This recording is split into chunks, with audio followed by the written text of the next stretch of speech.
Guys, may nakakapanood daw sa atin sa loob ng bilangguan. Gawan ko daw kahit simpleng banat lang. Sige, pagbigyan natin. Alam nyo ang swerte nyo. Kasi kayo gumigising kayong may jowa. Yung mga preso, gumigising yan para matulog ulit.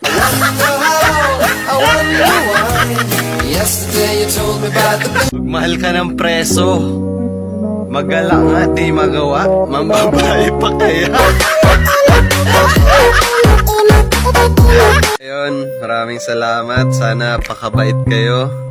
Huwag kayo magagala, ha? So, ayun, thank you. Sana pakabait kayo. At sana makalabas na rin kayo dyan. Maraming salamat.